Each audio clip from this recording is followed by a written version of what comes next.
In the name of God, in whom we live and move and have our being. Amen. Please be seated.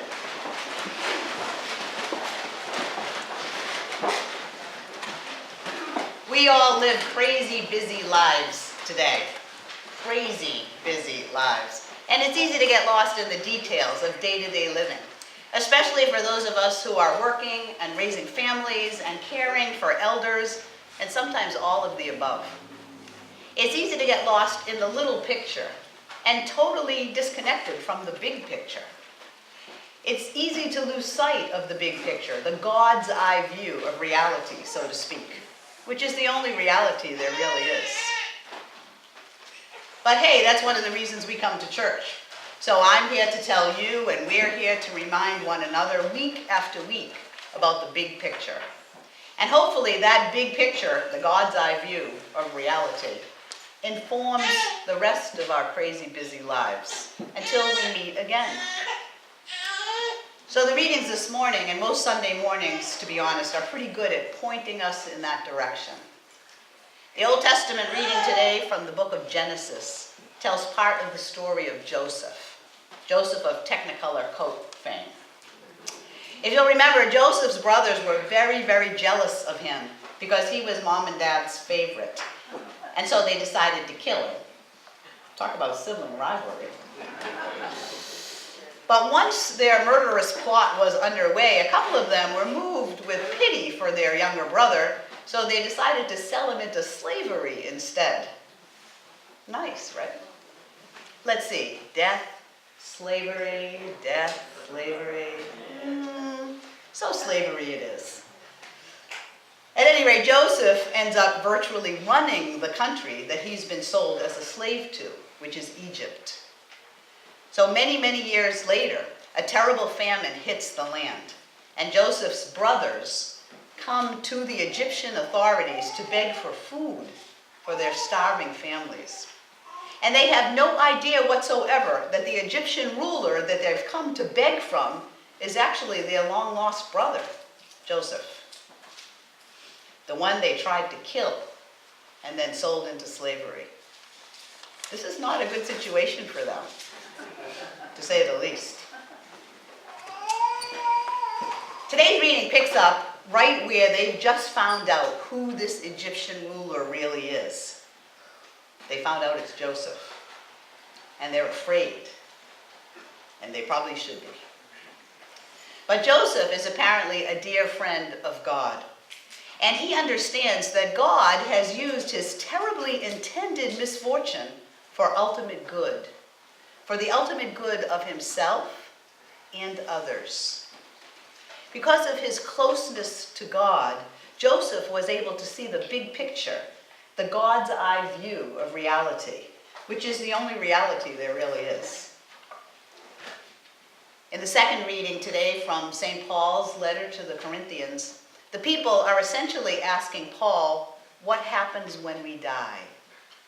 Do we get to keep this old body, or do we get a lovely new updated version, like the Resurrection Edition? Or will we have bodies at all, they want to know. What will they be like? What will we be like? Inquiring minds want to know, and we still do, of course. But St. Paul steps back into the big picture to remind them that spirit is primary, ultimately including everything within itself. Divinity, the realm of the spirit, will transcend and yet somehow contain and include all there is, including the material world, including our bodies. Matter matters to God. That's why God poured God's self into creation in the first place. The Spirit of God lives and loves and moves and breathes in everything that there is, including all of us. But really, that's all we can know for sure right now. So stay tuned. We'll find out soon enough what's going to happen when we all die. Soon enough. Because of his closeness to God, St. Paul was able to see the big picture, the God's eye view of reality, which is the only reality there really is. And then there's the Gospel from Luke today, which is a continuation of what we heard last Sunday, the Beatitudes according to Jesus and as retold by Luke. This is one of the most important sermons and teachings of Jesus' entire public ministry. And we spoke last week about the series of blesseds and woes that Luke recounts to us. Blessed are the poor, but woe to you who are rich, we heard last week. Blessed are you who hunger, but woe to you who are full. Blessed are you who mourn, but woe to you who laugh. Blessed are the despised, but woe to you who are highly esteemed. Luke's account seeks to find a balance and equality for all people. Luke's gospel is all about justice. So, according to Jesus and in the eyes of God, it's wrong for some of us to be rich while others are poor. It's wrong for some of us to be full while others are hungry. It's wrong for some of us to weep while others laugh. It's wrong for some of us to be hated and excluded and reviled while others are highly esteemed and accepted and spoken well of. It's wrong. According to Jesus and in the eyes of God, those things are wrong. Because we are all equal. We're all equal. In the eyes and mind and heart and soul of God, we are all the same. All the same. We are one and the same. And we should be treating one another according to that reality, according to the reality of God. And then this week, Jesus' sermon from the Gospel of Luke continues. Jesus continues to preach the astounding and baffling wisdom that to God we are equal. We are one. So Jesus tells us to love our enemies, to do good to those who hate us, to bless those who curse us, to pray for those who abuse us. Come on now, Jesus. He says that if somebody smashes us in the face, we should offer to let them do it again. Seriously? Seriously? He says to give all our stuff away to anybody who asks for it or needs it. Really? It's kind of confusing. But listen, here comes the reason for all that. Jesus says, do not judge, and you will not be judged. Do not condemn, and you will not be condemned.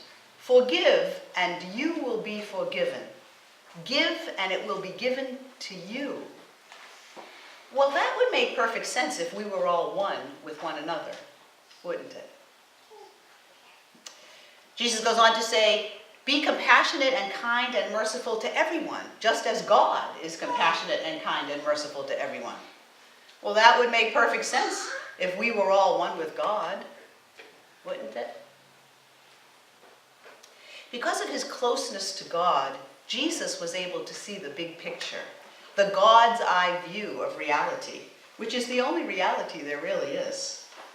So here's the punchline, which is actually several lines. Jesus the Christ is the greatest teacher of non-dualism, non-duality, non-dualistic wisdom in Western spirituality.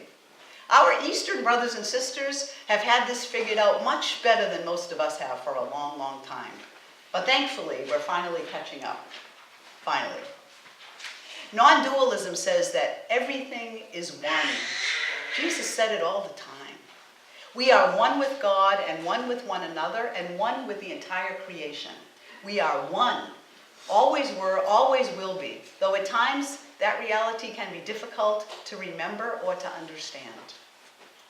The folks who know it best are, well, Jesus himself, of course, and all of our greatest saints and mystics down through the centuries and generations of Christianity, and of all the other great world religions as well.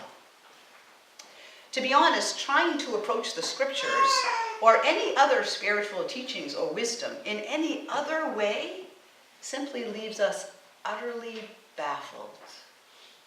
They don't make sense any other way.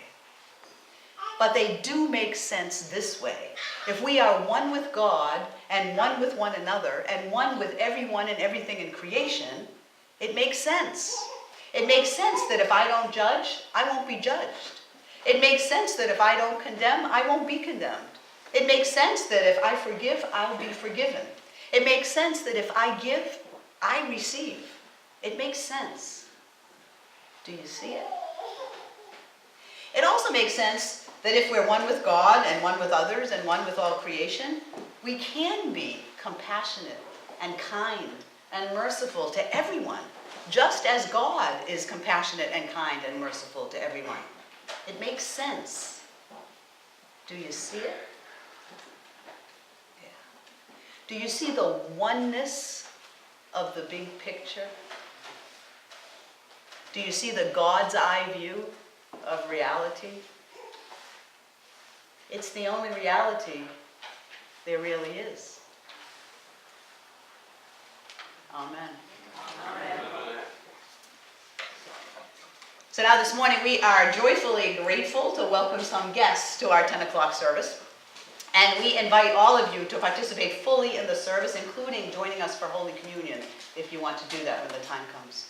We welcome also the family of Jean Green, who will, right after the dismissal, join me at the altar for a memorial prayer and a ringing of the church bells 100 times on this day that would have been Jean's 100th birthday.